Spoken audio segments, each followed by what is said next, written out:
This is FightFans Radio.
Hello, everybody.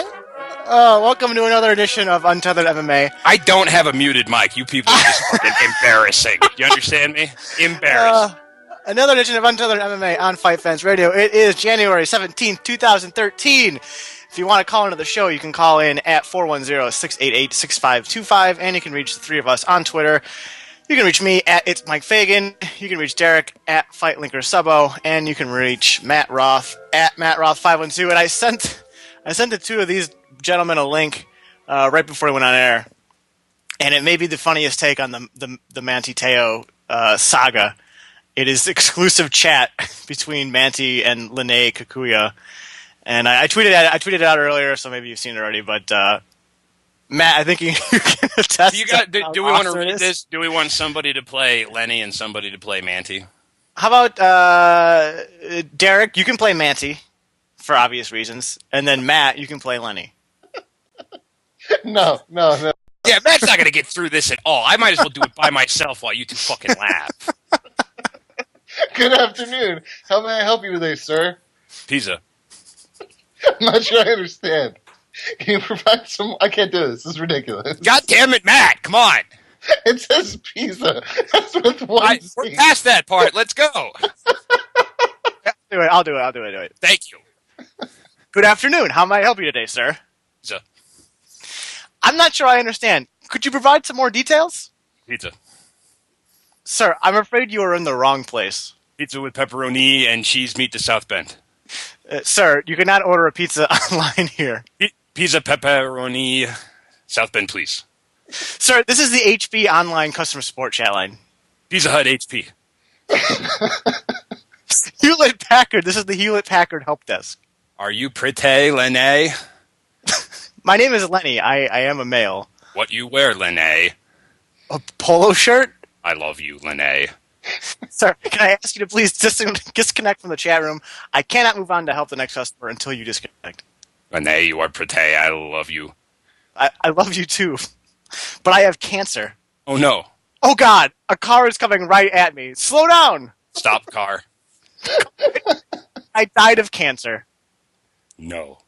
I'm dead now. I have died. No, Lene. I am dead. Goodbye forever. No. Pizza with cheese meat pepperoni to South Bend. So, you were the worst actor ever. Yeah, dude. you are. Yeah, it's all in lowercase. You have to emotive that. You can't put a lot of emotion into it because it's just type. You're fucking atrocious. All right, so let's get right into it. Throw it, you fat bastard. Defend this motherfucker.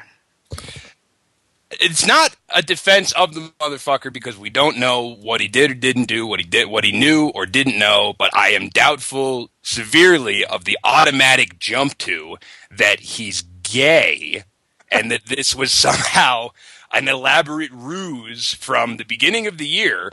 And, he's been known in the college football media since before this year. It wasn't like he just burst onto the scene. He's some redshirt freshman or something. He was expected to do good things for Notre Dame going into the season. This is a brand new story that started, I believe, in the summer. And he said that he found out that it was bullshit on December 6th. And there's some evidence, as Mike was telling me about in the pre-show. 2009. It started in 2009. Well, is that when the media started reporting it? The first time it showed up in a newspaper? No, that's the first time that he apparently, allegedly, met this invisible woman was in 2008 or 9 after USC beat Notre Dame, and they... But is that just from the South Bend article that does not name a source for that information? I mean, I'm just telling you what the Deadspin timeline is. Right, and Deadspin has done an amazing job on this. There are a lot of things to focus on here, including how badly the mainstream media fucked this up, not only in that it's wrong, but in that all of them, you can find 5 or 6 different dates throughout the profiles before the national championship game and in between the end of the season and that game that they just got it wrong, and they didn't do the most basic of fact-checking. And Gene Wojciechowski actually got as far as to get to the point where he was looking for evidence of the car crash and couldn't find any. And Teo said, hey, let it go, don't go any further. And he did, and he said that he did that out of some sort of respect. And as a journalist, respect really isn't in your vocabulary. You need to get to the bottom of the story and not air stupid shit out there before there's any evidence for it. We'll get to that a little later in the fucking show. But as far as the whole, I don't think that Monty and his dad, or Manty, I don't think that they sat down in a room a few years ago and said, look, A, you're gay and we're Mormon and we're not cool with that, but we love you, so let's fake it to the country. Let's come up with this. We'll draw it out for a few years. And then right before you go to the national championship and you're fixing to be in the top 10 in the draft, we'll really crank this up and, get everybody looking into it so that nobody asks whether or not you're gay. Like every college football player has a steady girlfriend or something. I don't understand that leaping to it, but all I'm saying is innocent until proven guilty. It is a policy that has worked well for me for years and years and years, and I'm sticking with it now. Going back to the media, Pete Thamel was on Dan Patrick's show. I don't know if it was today or yesterday. I would assume it's today, this morning. And he was talking. He was one of the guys that wrote a feature on Manty, and it was funny. Towards the end of that interview with Dan Patrick, he said he was quoting the Notre Dame athletic director, who talked about how Manty was the perfect mark, and I thought that was hilarious because it sounds like Pete Thamel is also the perfect mark because at the same time he's defending Manty and saying, I feel really bad for the kid. He sounds. I think he's a great kid. I don't think he did anything wrong. I don't think he was involved at all. And regardless of what story you believe, whether you think Manty was completely innocent and was just duped, or whether you think he had some sort of involvement, he lied at various points in the story.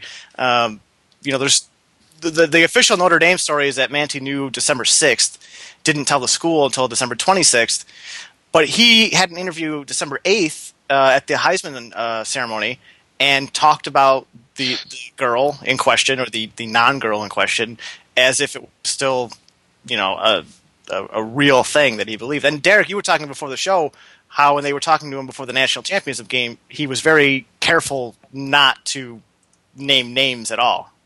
Yes, there was a interview. It was during the run-up to the game, and they asked him about both the death of his grandmother, which is a real thing. So if he wanted to elicit sympathy and have some kind of a wonderful story going into the bowl game, he has a real one. His grandmother did die this year, so that's an actual thing that happened, which, again takes away from the motive argument for me, which is one of the biggest problems I've had piecing together for him, because I don't think there was a GM in the league that was going to look at his 40 time and his game tape and say, well, I'm going to draft him because his girlfriend died. I don't think it was going to do anything to help him as far as making money or getting into the league. But there was an interview a few days before the game. They asked him about both those things and how it affected his season, and his response was very generic.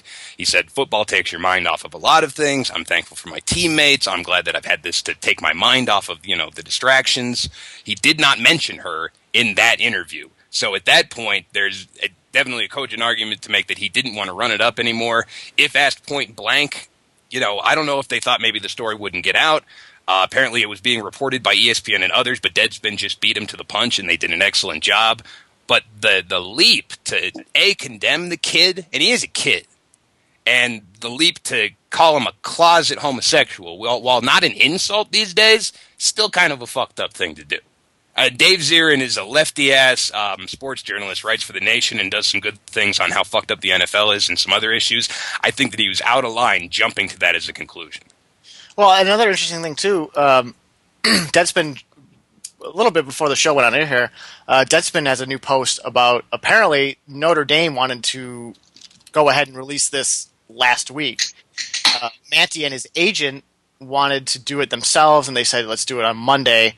they didn't do it on Monday, and then Deadspin reports it on Wednesday.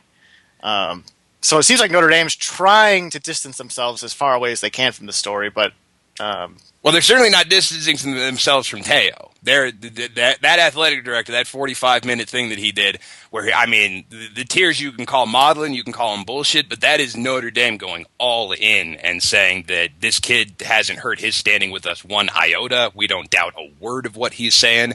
He got hoaxed, he got fucking bamboozled, and that's the end of it. That's what they're saying. Here's my issue, and I have a lot of problems with this, and I'll kind of start from the beginning.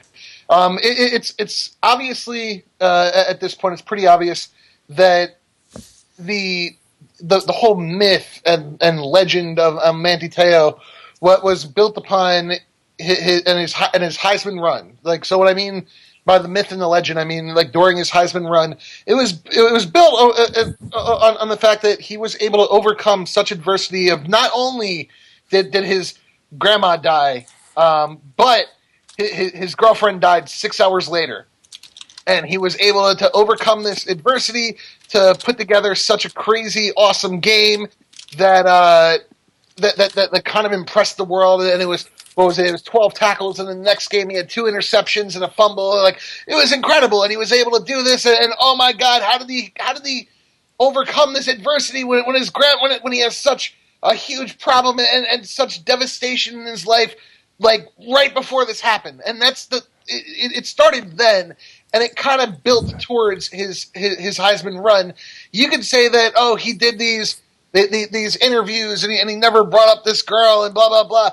The day before, or the day of the national championship game, they did this entire CBS story, this entire CBS episode on Manti Te'o that he was a part of. He was part of the creation of it, and he had to sign off on it. And the entire focus of it was this imaginary dead girlfriend. Okay, that's the first problem. Next problem. All right, number 2. Go ahead. Fuck you, Subo. You've been talking for so long. I'm going to talk a little bit now, okay? Here's the second problem. You're telling me the star linebacker of Notre Dame, okay, making a run at the Heisman Trophy. He's dating a girl, allegedly online dating a girl in California? Dude, how, like, I bet you, I know for a fact that dude could be smashing any single broad in Indiana, South Bend, or otherwise, just because he's Manti Te'o going for starter linebacker for Notre Dame. Well, he's a Mormon. Third, Mormons don't believe in virginity; they believe in multiple wives, dummy. Third, here's the third issue. Let's say that the story that anonymous teammate came out and said, no, he was known for smashing broads all over campus. That dude was cheating and fucking other broads while his girlfriend was dying of leukemia and was in a hospital from a car accident. That makes him a bad person. Bad person. Now, if you want to go and defend this scumbag, that's cool. But he's either a liar, he's gullible as shit, or he's a terrible person who cheats on a girlfriend who has leukemia and is dying. Okay? Well, so, I don't know. Like, Subo, tell me which one is he? Is he gullible as shit? Is he a terrible person, or is he a scumbag that cheats on a person with cancer? Go. Well, I know he's the first. We know he's gullible. The cheating on his girlfriend comes from one anonymous player in the Notre Dame locker room who chose to remain anonymous. And, you know, I can find an anonymous teammate in that locker room that can say he was a perfect guy and everything's legit. It's easy, and that guy's not going to have his story posted on Deadspin today because it goes against the narrative and it goes against the hype. There's 2 sides to this, and I'm not in a position right now. There's not enough evidence for me to easily say fuck one or the other. There are people out there with an agenda against Notre Dame and an agenda against this kid, which is a kind of a fucked up thing. And they're going to push it because he's given them all the evidence in the world. And clearly he did lie between December 6th and when it came out yesterday. But the story... It was a hoax! I know. He got hoaxed. But the timeline of him being completely fucking just starry-eyed, 1,000-yard stare, hook, line, and sinker into it until December 6th, and then Notre Dame and him and his family deciding, look, national championship game's in 4 weeks, let's not fucking break the story right now, and just playing it out until then, I can understand that. ladies, I just want to let you know, I will never kill you off with leukemia. Yes, and they'd still rather fuck the Hawaiian-born NFL-bound linebacker. But like his draft stock has dropped so much because of this. And Third round at worst. If he goes past the third round, I will fucking fall on a sword. He was supposed to be a top 15 pick, and he's lucky if he gets drafted in the second. So, and with the new rookie contract structure, he doesn't lose that much money because those contracts aren't that long and not worth that much. So as long as he's good enough in the league to get for the second round of contracts, he's going to lose only a few $1 million. The whole benefit of Mandy Te'o was the intangibles. No, the whole benefit of Mandy Te'o, he was the best. He was able to overcome the dead grandma and dead girlfriend. Was the best player. Was the whole benefit of Mandy Te'o. No, the whole benefit of Mandy Te'o was he was the best player on the best defense in the country last year. That's why he was in the They were not best defense. I went the whole season without knowing about this story. I swear to God, I learned about the Manny Te'o girlfriend and grandma story yesterday. I had no fucking idea. I get news too. I don't follow college football though. No, I got nothing on this. So there's that level where most Americans who are hearing about this story are aware of it because it's a story and not because they knew about Manny Te'o's fucking girlfriend coming into it. But why do we care this much? The mainstream media fucked up. That's a topic of discussion. What happened if Notre Dame knew and covered it up for the sake of the mainstream media? Like, who lied there? That's a topic of discussion. But this kid, it sounds to me like he got duped. I don't think that at 8, and you, like you said, Matt, it started in 2009. I don't think that at 17 years old or at 18 years old, they fucking figured this out and said, let's run it for your whole college career. I don't buy that. I think that the reason why they did it is not because, oh man, eventually down the line in your senior year, you're going to make a run at the Heisman. There's obviously, why would you create a fake girlfriend? He got recruited to Notre Dame. He must be able to play football at least pretty well because they didn't give a shit. He had a long-distance girlfriend that he met while he was there. The kid could play football when he was in high school. I'm not denying that. Then what the fuck is the point of making this up? Why do it? Well, because it kind of looks shitty when your star linebacker doesn't have a girlfriend. Why? Nobody wants to say this. Nobody wants to say this. Dude, there's a reason why everybody during the national championship game was focusing on the Alabama quarterback's sexy-ass girlfriend. Because she was girlfriend. It was simply because of her stratospheric hotness. And by the way, Brent Musburger said nothing inappropriate and spent about 10 seconds on her. And that's it. That was the extent of the focus in that game on her. It was a little weird.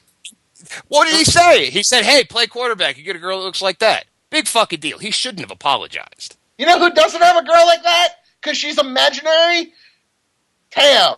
Hey, according to you, he's slaying pussy all over campus, so I guess he's not gay. I mean, or he's slaying buttholes. Telling the truth, or he's slaying buttholes. All right, Derek, here's the thing, though, is that regardless of whether he was duped or whether he was in on it from the beginning, he's lied about it since then. That's the big thing. I grant that. And like you said, there is evidence that he lied between December 6th, which is the date that he said he found out. But December 6th, Notre Dame's season is over. But not even about that, though. He lied about meeting her. He lied about meeting her in Hawaii.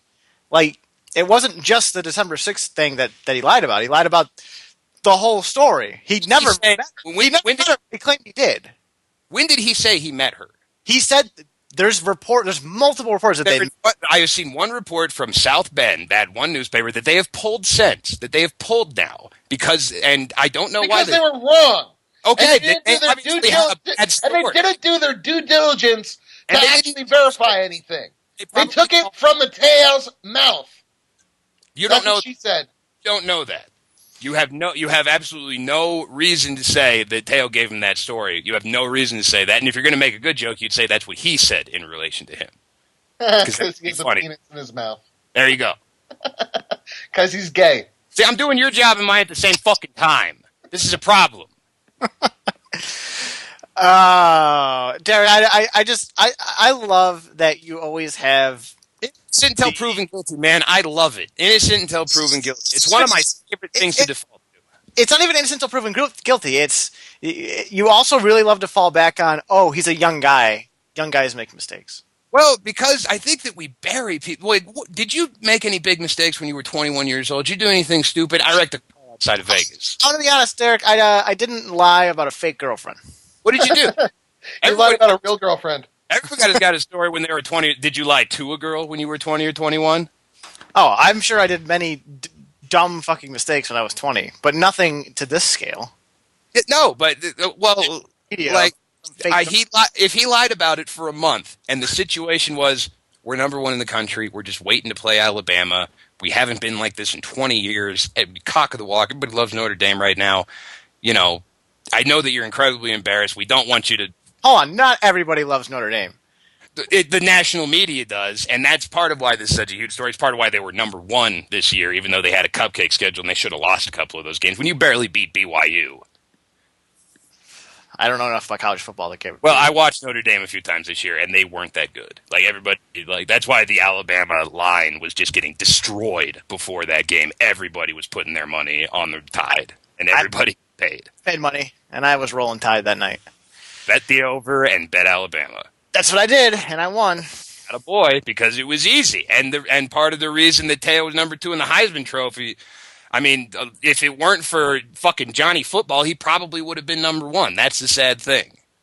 Then this would be a fucking even bigger story. But here's the question, and we kind of talked about it in the pre-show banter, but let's kind of bring the pre-show banter to the real show. What is worse, making up a fake imaginary girlfriend or raping a teammate?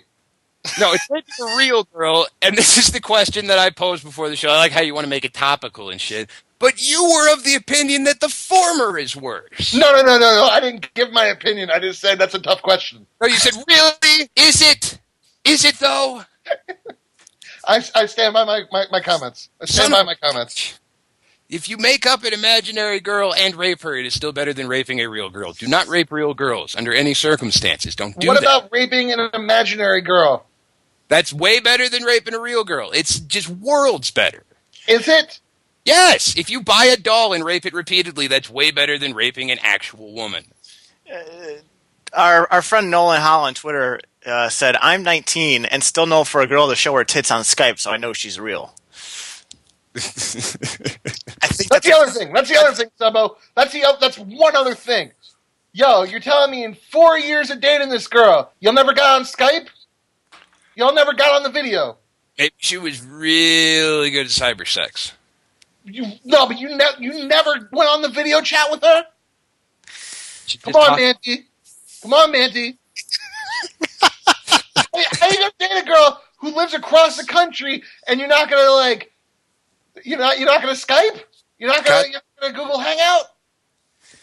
Maybe you just went You're not gonna Google Hangout and you're like, oh, whoa, those are real boobies, because you're real.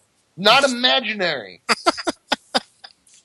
Dude, I don't know, but I think But you should. You're the one. You are speaking in defense of Manti Te'o, who apparently is not like any other dude ever. And like on Skype with girls. This is like when Matt yells at a long-distance relationship. It's like the Jew against the atheist. No, man, my stance is I don't know. That's the whole thing I'm standing on. I don't know. Whereas you guys are fucking jumping to queer. Queer with a beard, clearly. I never use those words. Don't put words in my mouth. It looks bad for him not to have a girlfriend. It does.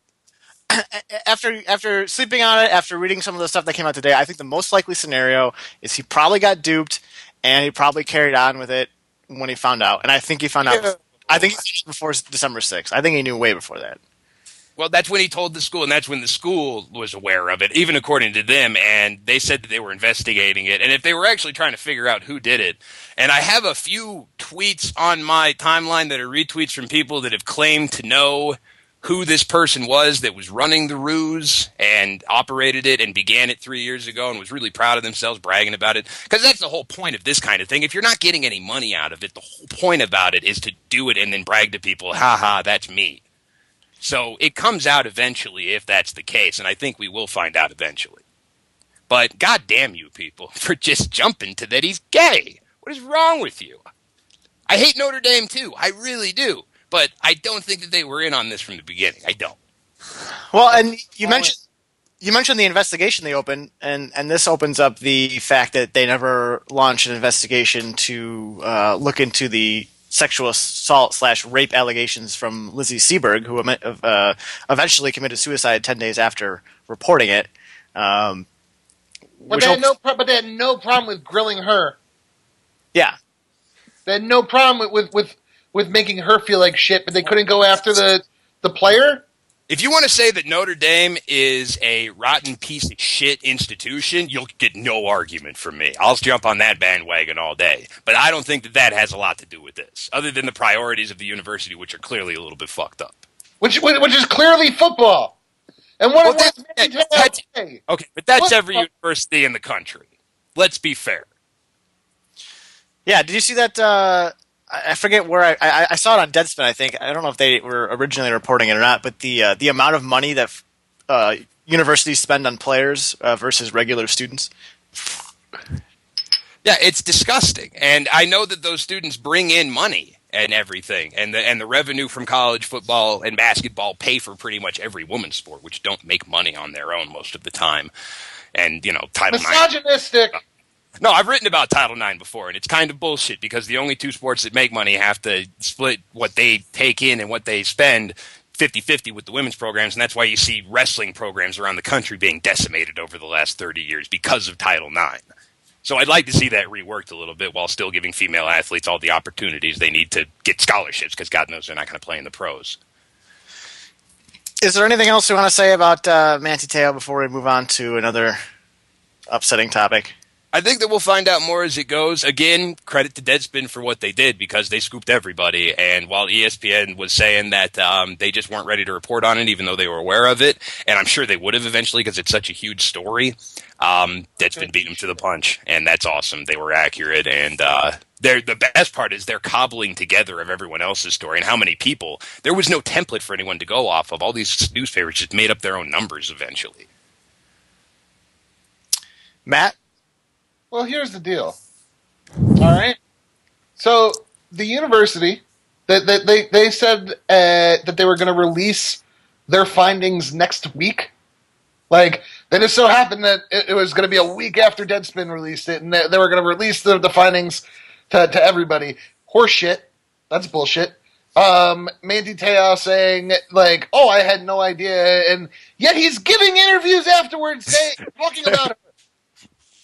Bro, come on. Bro, come on. That's a quality. That's a good point to end it on. It's an amazing point. Come on. Really? I don't. Mike has his theory. No, I really? don't know. And you're saying, come on, bro, really? Really? Really, bro. You think that he's the victim here? Is it? Really? Manti Te'o is most likely a homosexual, and he did not feel comfortable being a homosexual in a locker room. So he made up this girlfriend. Hey, all right? look. And here's the problem. Even if he gets drafted in the first round, you don't think that in the locker room of the NFL, he's not going to get shit for it by literally everyone, and that's from the dudes who fill up the water cups and the Gatorade, all the way up to the starting the starting quarterback and the starting linebackers. You don't think that Manti Te'o fucked up so badly, so badly? If I was him, I would leave. I would leave the country. I would go play in Europe. What kind of football league? What kind of 17-year-old homosexual Mormon from Hawaii decides to go to Notre Dame? That sounds weird too, right? Homosexual, like Mormon Hawaiian. I'm saying he's probably not gay, you dolt. Well, Derek, already there. I think if you believe that he's gullible enough to have fallen for all of this hook, line, and sinker, he's probably also dumb enough, if he is gay, to try to use this as a cover-up. Yeah. Fair statement. No, absolutely. I think he was stupid. He told Notre Dame, hey, I'm stupid. And they said, well, keep being stupid. Don't be smart now. All right. Because Notre Dame's like, oh, wait, gay? We're Catholic. We can't, no. We'd rather you be stupid than be gay. gay. A Catholic university feels that way 100 times out of 100. We'd rather you be stupid than gay. All right. We'll use that as a nice ending point here. We'll get to another And That's all alleged about the whole homosexuality thing. Allegedly.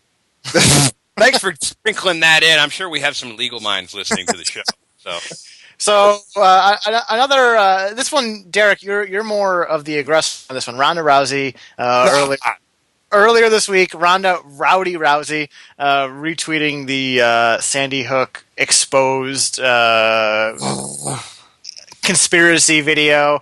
Added that it was an interesting watch. Must watch. No, it's a must see and extremely interesting. And then she tweeted some other things that sort of insinuated that she bought into some of it. But I'll let you just get right into that, Derek. I'm going to start with a personal story. I was at my local neighborhood weed dispensary yesterday getting some hash.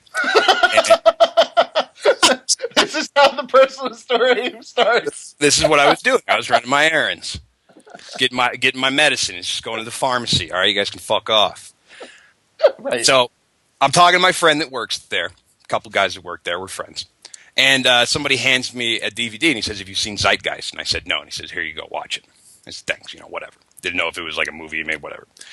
Kyle said, and he asked Kyle, "Did you watch it? What'd you think?" And Kyle said, "Yeah, I watched it. I liked the second act, but I didn't really buy the whole thing.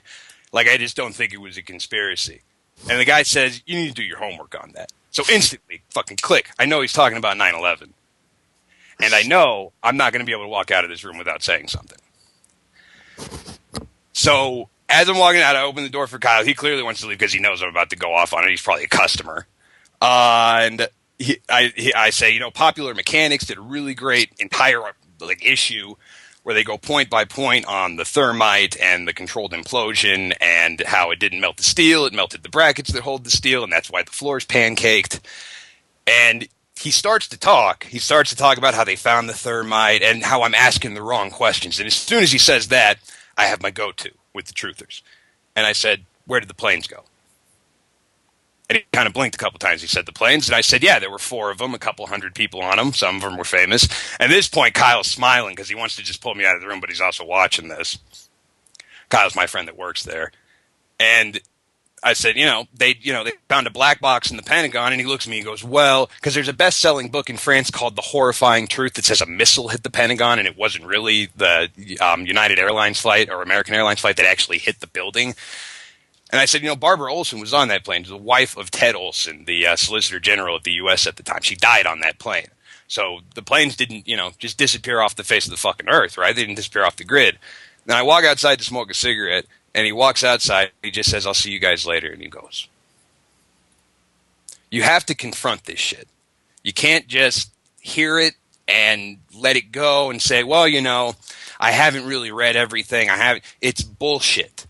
And so is this Sandy Hook thing. The most preliminary research, if you went to Snopes.com, if you Googled this in lieu of watching this movie, if you watched the movie and knew how to spell the word fucking holograms and you saw that they spelled it with an I and said, well, this is clearly the work of a lunatic or an idiot or both.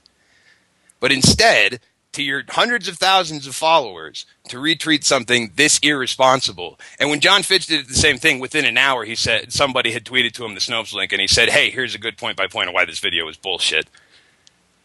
Without even getting into the specifics of the video, which maybe we'll do here in a couple of minutes, it's incredibly irresponsible, and it's incredibly cowardly to then stand on a fucking soapbox with Bloodstained Lane and say, "Yeah, you're going to catch criticism for this shit, but that's what, that's the price you pay for saying what you think," and then to not say anything for a day and then apologize if anyone was offended after deleting the tweet itself. That's a chicken shit, cowardly thing to do by an annoying hypocrite.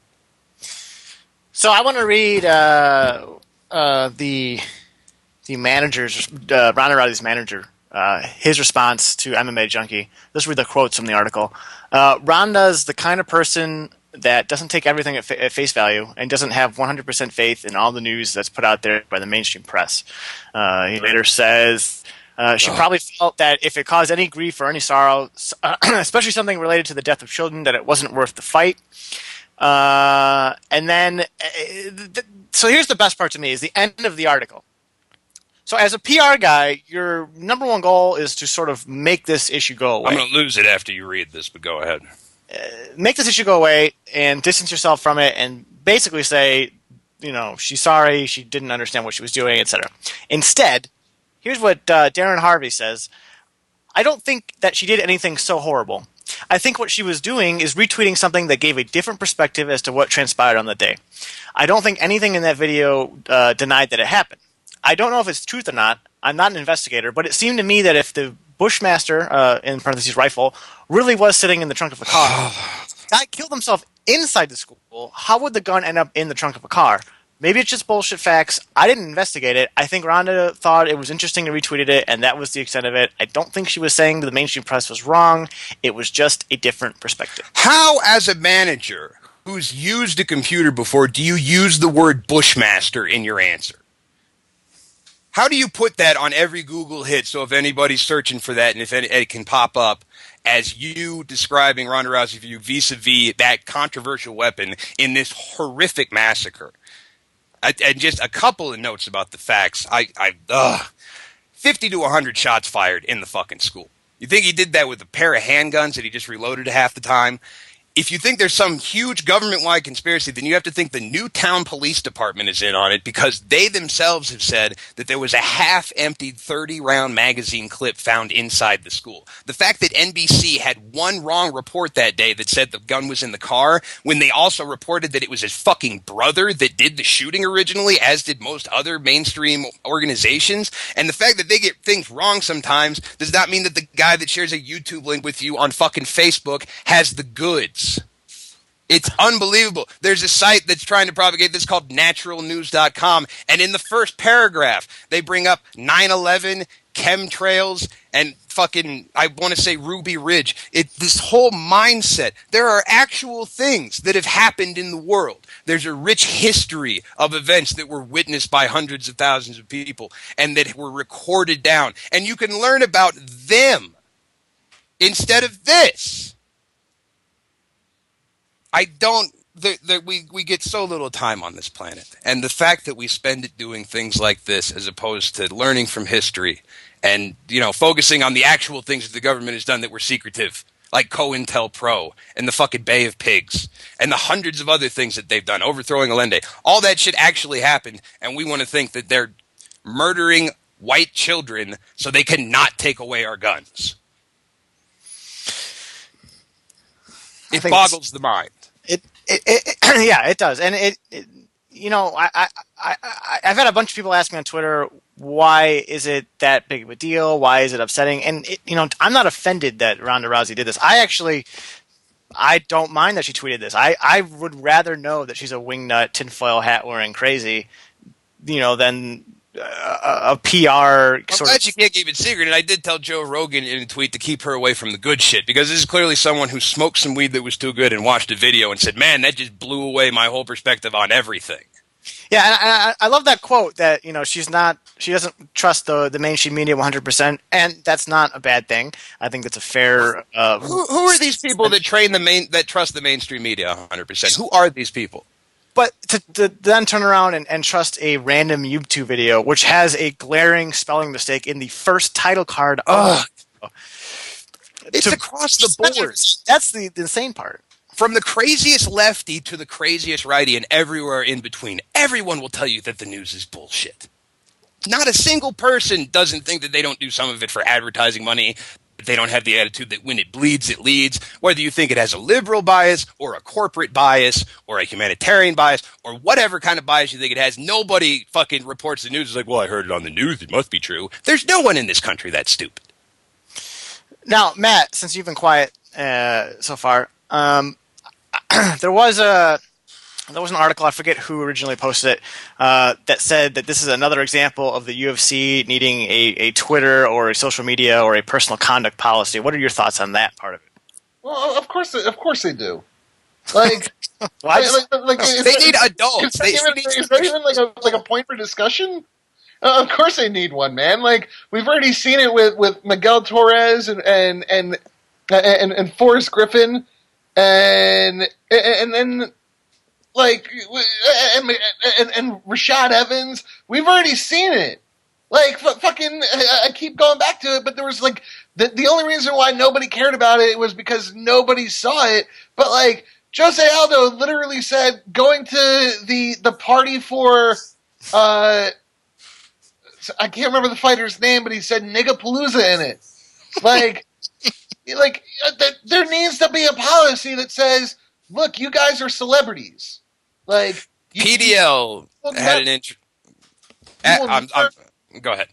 You will never, ever, ever, ever, ever, ever, ever see like anyone like a major sports celebrity tweet out this ridiculousness because they have like there's policies in every contract that says don't fucking do this. You know that's not true at all. I mean, one of my favorites, J.R. Smith, a favorite nugget of mine when he was with the Knicks, tweeted a picture of a girl's ass and got fined like $25,000 for it. That was awesome, though.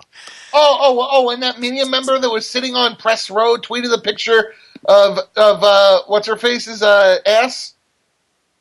Misha Tate's? Well, I mean, Matt, maybe a little over a year ago, Rashard Mendenhall was basically doing what Ronda did with 9/11. He was raising his own questions about how 9/11 happened. My thing is that and Rogan thinks that way, and Eddie Bravo has all that Illuminati truther shit, and I want to get it out in the open because we can't ignore this. We can't pretend it's not there and just say, oh, well, whatever people want to think, and this is a free country. Fuck that. You have to confront this kind of idiocy when it happens. And as far as the Twitter policy goes, real quick, at PDL MMA, who's a favorite of ours, had an interesting idea when I was talking to him that you would have a publisher-writer relationship where the athlete sends a tweet, but instead of it going right to Twitter, it goes to a publisher that works for the UFC or works with their management, and then the publisher can review it, and if they don't like something about it, they can edit it and talk to the fighter, and it doesn't go off until both of them approve. And I think that's a perfectly legitimate way to get the fighter's attitude out there while saving them from showing how incredibly stupid they are. Yeah, well, here's the thing. Here's the thing, though, and I brought this point up before, and I think that you guys know it. Like a lot of MMA people working in MMA are super janky. They're friends of fighters that like, oh man, you work out at my gym. I can see if I can get you a fight, like something like that, or maybe I can get you a sponsorship. Like these aren't people with business sense. These aren't people that have worked in the sports industry before. They're just people. They're just people that think that they understand MMA because they have watched a couple of documentaries and they've followed Twitter and they think that, and they've seen some YouTube videos and they think that they can be a manager. Are you describing bloggers or managers? I'm describing everyone. Yes. That is the correct way to look at it. There are some people within the industry that are real, that have real, like, actual experience. That as somebody who's works within MMA or worked within MMA, I would trust them with handling my career if I was a fighter. And then you have others who like they have no fucking idea. So like even if you have the publicist or the manager say like, oh yeah, that's cool. These are just random people. These are just people that say like, oh yeah, totally tweet that. like I tweet a lot of ridiculous things, okay? I think that I would never trust me with handling someone's like Twitter. I would never say, oh yeah, like Mike, you should let me tweet, like handle your Twitter because obviously you're a fucking idiot. If he was a fucking idiot, then that would be the case. Like, no! Because you're going to cost us money. Because you're going to lose money. And Ronda Rousey has a very underwhelming roster of sponsors right now. It's not going to get much better in the immediate future. Well, and the other, I wrote an article about this on my blog. The other issue is, could the UFC even implement a policy like this? Considering that the fighters under contract are all independent contractors, is it something that they could even put into a contract? Can you put something into an independent contractor's contract that says we can regulate your behavior outside of I think that's difficult. I think it has to be between the fighter and the manager, and that's why instead of having these summits on social media for the fighters, you have them for the managers. That's who you need to get through, and then they can talk to the fighter and say, look, you can have a Twitter account, but here's the fucking rules, and if you're worried about something, A, don't, and B, send it to me first. But and this kind of goes even further, man. Like you have the fighter summit, and those are very, very beneficial. Like. And I disagree. I think that social media should be something that's discussed by the UFC, and not just the UFC, because it probably happens in Bellator, but just nobody gives a shit about following Bellator fighters on Twitter. You know, like it probably happens in Bellator. I don't follow. Here's what we'll do. I'll look up Ben Askren's Twitter, and you guys give me your over/under on how many followers you think he has, because I'm putting it at 15,000. Maybe. What's your over/under? What do you think? I'm at 15. I think under 15. Mike? What are we over-undering? Ben Askren's Twitter followers. Ooh. How entertaining could these guys be? Well, he did talk a little shit there a couple of times. I think he got retweeted by Ariel. That probably picked him up a few hundred. I don't know. What do you think, Mike? I'll take the over on 15. 12,852. I was going to say 12. Nice. Fuck. Nailed. Do you understand what I'm saying? That's what I said. I think my over/under was pretty goddamn. I'm patting myself on the back for that one.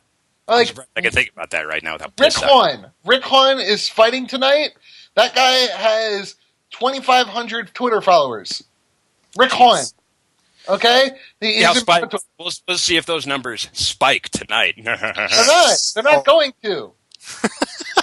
They'll have a crawl with their Twitter on it. If Spike is smart, that's what they'll do. They'll have that like in their bio. Patricky Pitbull, 5,400 followers. He tweets in Brazilian. Can't fucking understand Portuguese. Machida tweets in Brazilian. I wonder how many followers he has. He probably all Brazilians. My point is this, and it is kind of making this really long-winded, but that's what I do. Yes, 236,000 followers, Leo Machida. Look, here's the problem. When the industry still hasn't grown up, and it hasn't, like major news sources and ones that are credited are basically just kids that are willing to step in when somebody else leaves. Like you're not seeing like you would never see Anderson Cooper leave and then like some random ass kid from a message board like fills in for Anderson Cooper. Right? Like that doesn't happen in real life. But in MMA it totally does. Where somebody leaves a site, like a recognizable name, and then like little message board guy takes his place. Are you talking about anywhere in particular, Matt? No, I'm not talking about myself. No, anywhere. Like, you know. Everywhere. It's just how MMA works, and it works in these respected sites where, and it's everybody. It's everyone, not just the fighters and the managers. It's literally everyone, because this is such a young industry that there aren't the Dan Rathers, there aren't the Anderson Coopers. They don't exist. No, well, there is a nice interview now where Ariel Helwani compares his and Dana White's relationship to Howard Cosell and Muhammad Ali, if you want to hear overbloated comparisons that make no sense in real life. You mean because Dana's not a boxer? Because apparently Dana's the biggest star of just the era, that he has that same kind of cultural resonance, and, you know. Yeah, that was an interesting comparison. It's a stupid comparison. Not to mention Ariel has nothing... It's a must-watch and extremely interesting comparison. Ariel doesn't even sound like Howard Cosell. Howard Cosell. He has to talk like this if he's going to compare himself Look at to that Howard Cosell. Look at that little monkey go. Dana White, tell me the story about what's wrong with your ear. Spot on Cosell, by the way. Why can't you sign Fedor? You guys want to talk fights while we got 13 minutes left, 12 minutes left? What's up with those crazy Russians? Dude, I'm okay with going long today if we got something else to rant about, because I'm probably going to come back to how insanely stupid the Sandy Hook conspiracy is. Jesus Christ, people, read a fucking book. we will start. Fuck it. We'll start with Bellator. Fuck it, because it's on tonight. I have no idea what's on tonight. Not Eddie Alvarez. Not Eddie Alvarez. Wouldn't that be just for your debut on the network, your best fighter? Oh, wait, you're suing him because he wants to leave. So before we get into the fights, which I sort of kind of know some of these guys, Derek, are you going to watch tonight? Just out of curiosity's sake, are you going to watch? I really wasn't planning on it, to be completely honest with you. But there's not a lot else going on, and I'm just kind of waiting on my computer parts to get here tomorrow so I can put it on. So maybe. Matt, are you going to watch the Bellator show tonight? No, I have better things to do, like live. Boy. The highlights, I'll wait for Zombie Prophet to gif all the good stuff, and that'll be fine. Not a bad strategy. I may or may not watch it. Depends on how my evening goes. Speaking of which, watch someone, I'm retweeting it right now, Zombie Prophet has a gif of someone almost breaking their neck during a backflip in pro wrestling. Ugh. Hey, well, no, I can't. Backflip fail?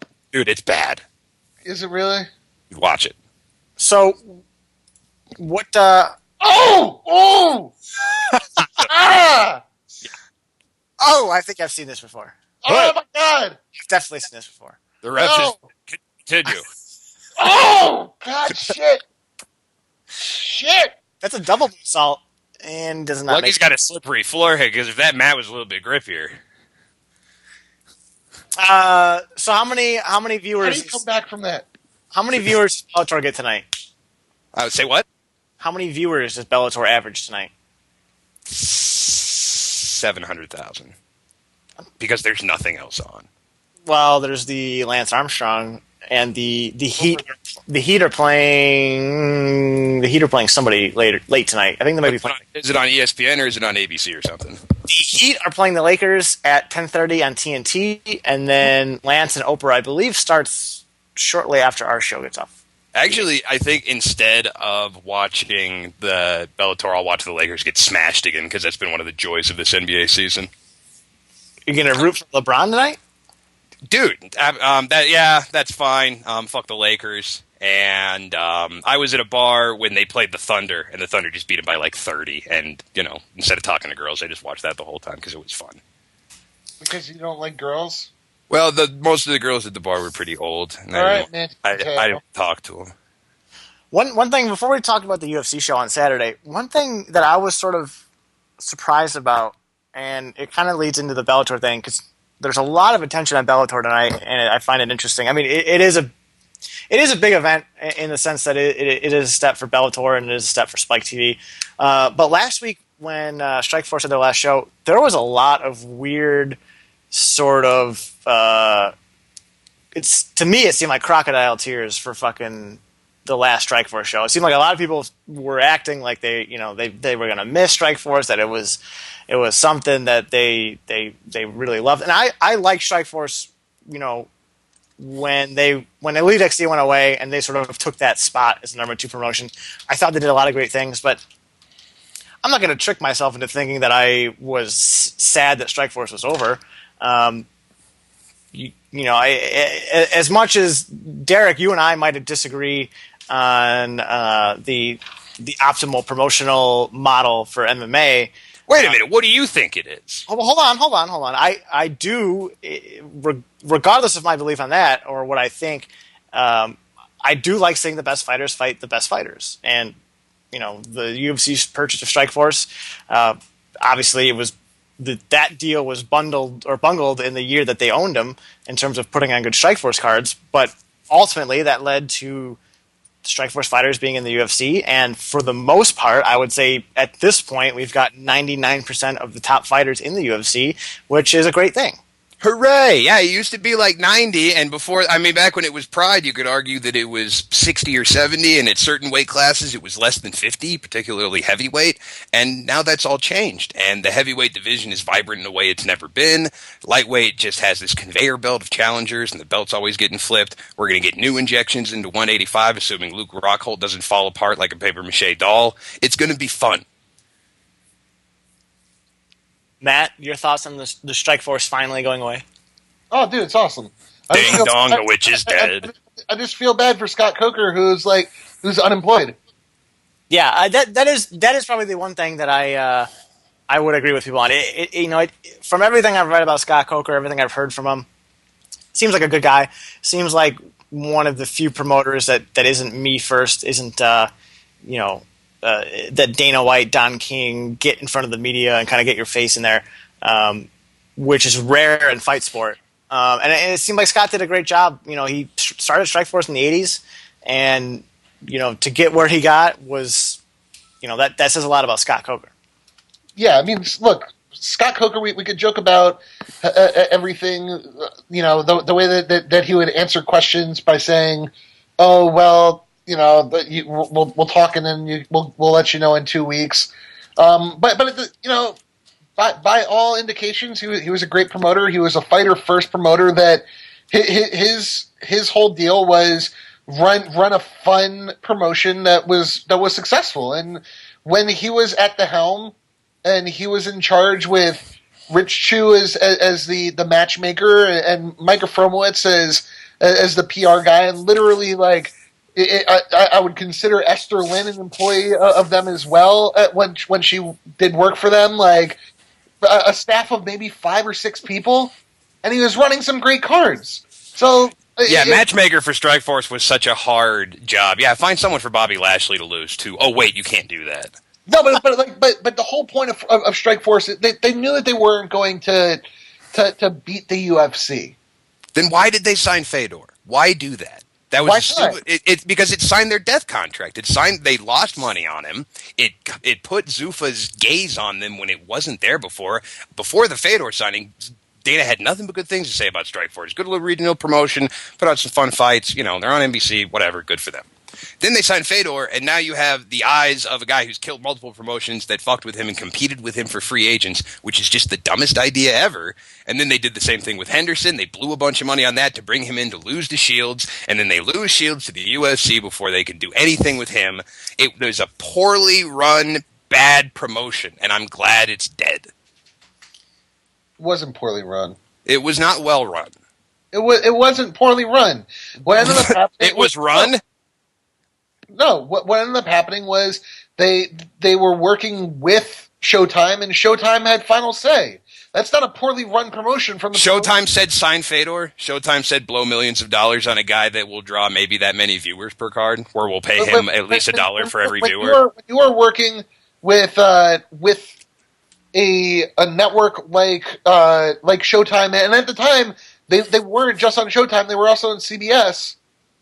That it's you do what they say, and that's also why so many of these cards in the past few months got canceled. Showtime had final say. Showtime had final say on what cards got promoted. They got final say on what went to television and what did not. That's why Jason High fought on an unaired prelim. They got final say on everything.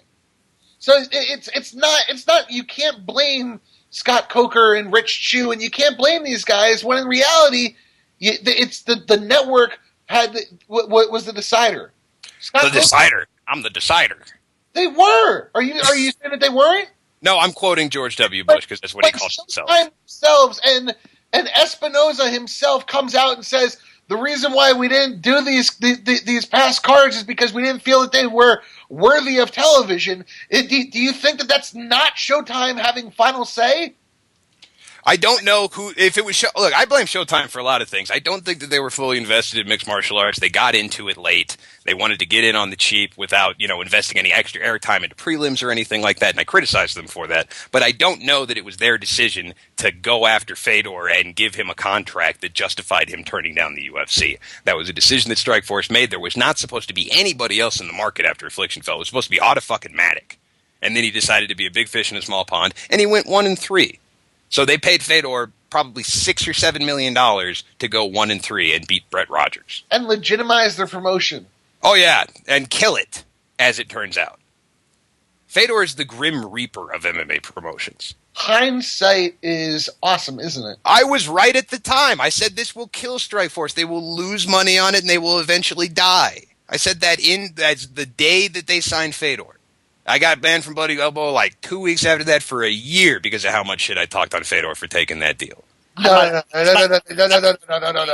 You didn't get banned on Bloody Elbow for saying that. No, this was after the first ban. This is after I came back. I got banned from Kid Nate for talking a bunch of shit on Fedor. This was not that. This was a different situation. I've been banned many a time. All right. Look, the bottom line is it was a bad idea. There were a lot of bad signings. Talking about going to pay-per-view was a stupid idea. Thank God they never did it because they would have lost even more money. Signing Fedor was a stupid idea by Strikeforce. Signing Dan Henderson was a stupid idea by Strikeforce. And because of those two stupid decisions, competing with the UFC for talent and free agents and paying them to a degree where they can't monetize you the way they monetize the UFC brand, they can't make you as much money as they make them, killed that promotion. And it will kill Bellator.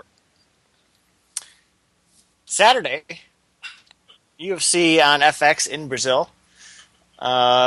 A pretty solid main card, but I just want to talk about the main event: Vitor Belfort and Michael Bisping. That fight opened. Bisping opening as a plus 160-ish underdog, and today I saw that almost every site has it as a pick'em fight. So, Derek, Belfort, Bisping, who do you got? I have Bisping, and I don't want to. This is one of those fights where I won't bet because I want Belfort to win. I'm going to be rooting like hell for him, and I can see a way for it to happen because I've seen Bisping get knocked down by guys that don't hit as hard.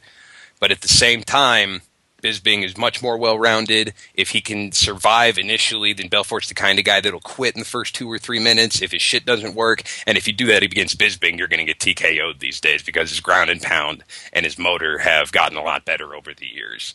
So, flip a coin 100 times. Most of the time it's going to land on Bisping's side. Matthew? What was the question? Belfort and Bisping, who do you like? Play the music. No, we're late. We're running long. I said we're running long today. No, we both had our rants. We're not running long. I have a life to live. Then leave. I'm picking Bisping. I think that Vitor Belfort, he's good in the first round. He's good in the first round, but the problem is that I just don't think that that he's able to keep up with the pace that Bisping sets. And I think that Bisping has better footwork. I don't think he's going to get caught. Everybody talks about his chin and everything, but we haven't seen him get rocked lately. He looks really good, and his wrestling's improved, and he's still one of the best strikers in the division. So I'm picking Michael Bisping by decision. I like Bisping too. I have him at plus 160, so I'm really happy with the way the line is. I may or may not try to hedge that, but I think that kind of goes down to what you were saying, Matt.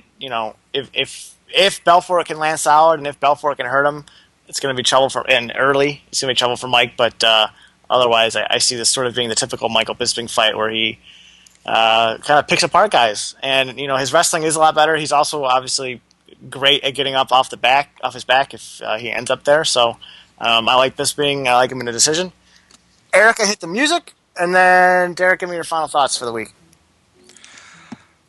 I hope that next week is better than this week. And if you have any conspiracy theory, people, send them my way because we can't skip it. We can't ignore it. We got to fucking bark at them and we got to let them know that it's not cool to walk around. The parents of these kids have to hear this shit now, and it's just not cool. Fuck them. Yeah. Bye. All right, we'll see you next week. Fuck Bellator.